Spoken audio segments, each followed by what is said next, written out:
Well, first of all, it's not a serious attempt, and the Attorney General sent that in. Again, I would thank the local folks and Commissioner Snell. Thank you to you and your team over there. In that letter, they talked about, you need to hand people over who are in your jails. They're taking credit for people that we've had in jail for a long time.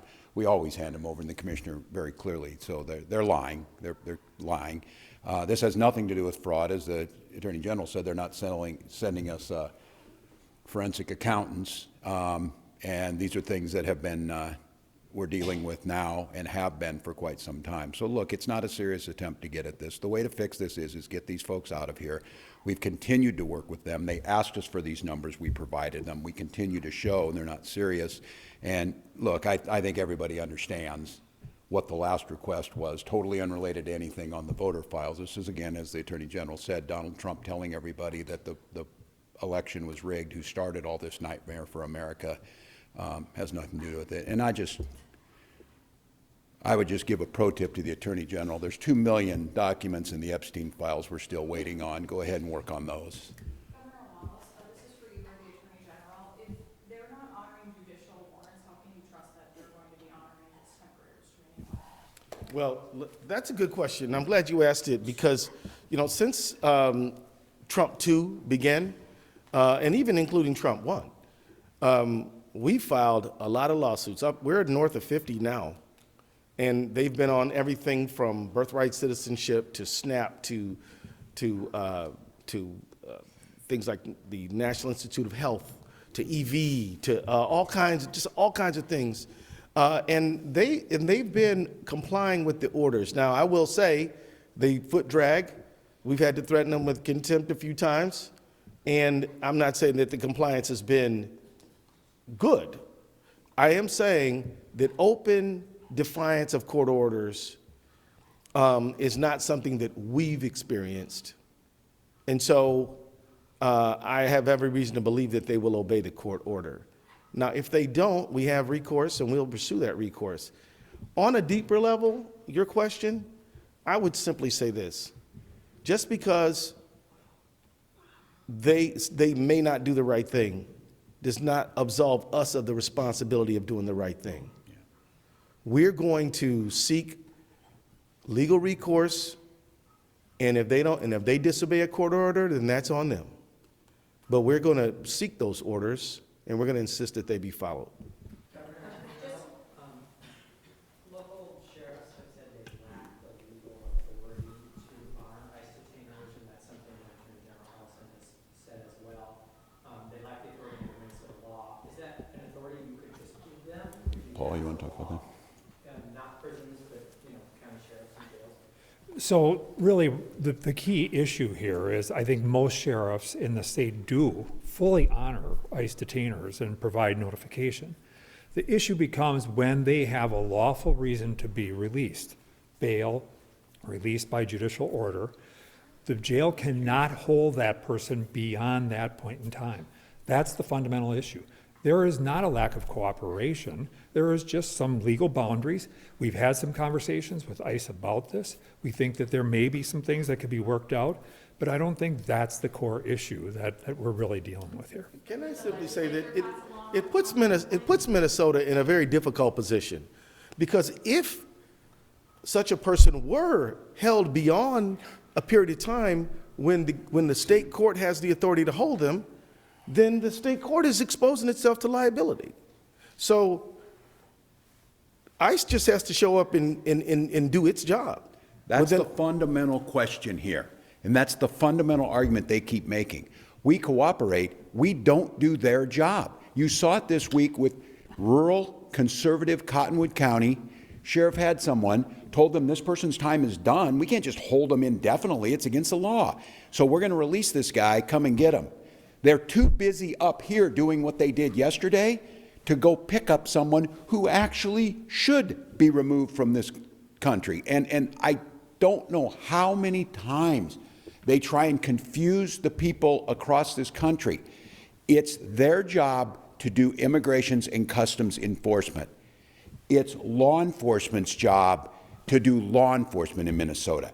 They are not doing immigration enforcement, saying we should be doing that, while they're apparently now trying to do extrajudicial law enforcement on our streets. So this is a red herring. It's untrue. The Attorney General of the United States put falsehoods into a letter she sends to me that we are doing what's asked of us, but we're not going to do your job for you. We have other things we need to do.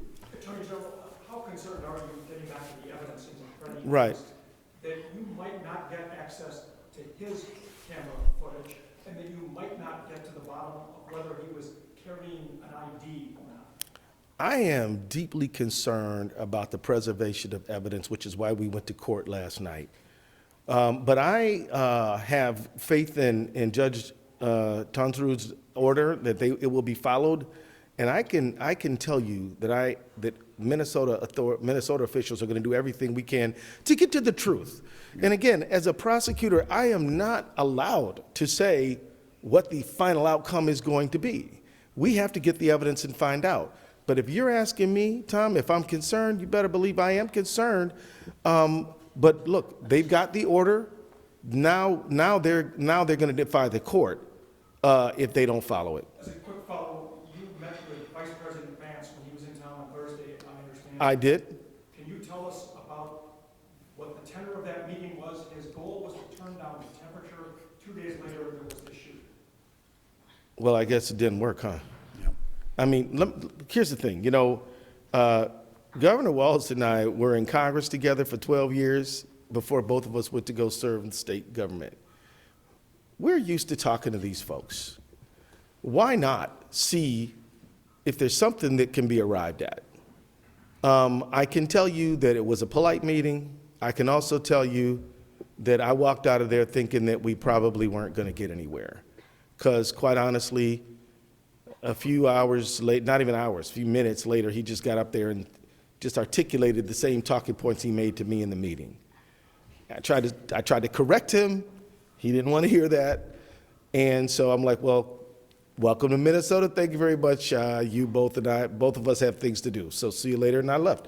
It was cordial enough, but it was not fruitful.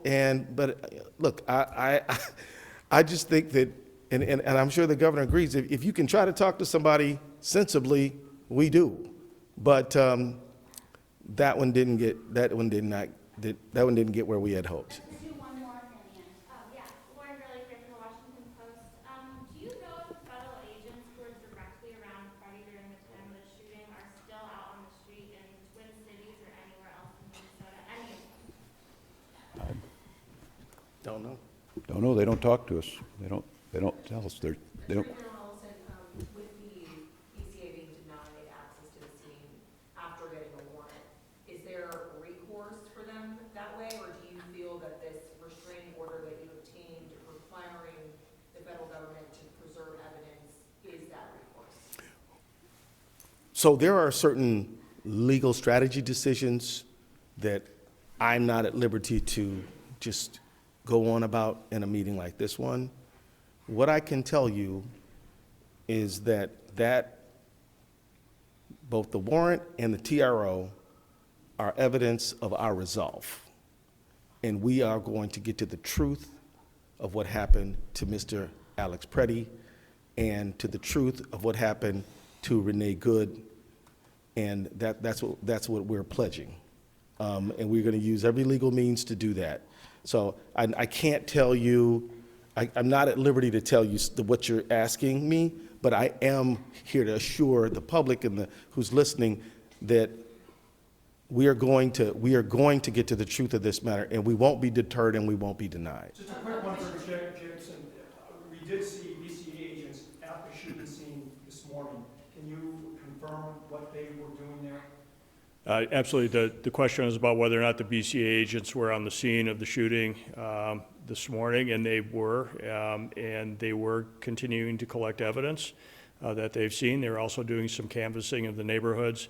I don't want to get into any more of the investigative process in this, but at the BCA, we are going to continue to investigate this shooting based on whatever evidence we're able to get, and we appreciate the Attorney General assisting us with the temporary restraining order to make sure that the federal government is retaining evidence that will be available, we would assume, to us at a later time. But the investigation will not pause. We are continuing to work on anything and everything that we possibly can.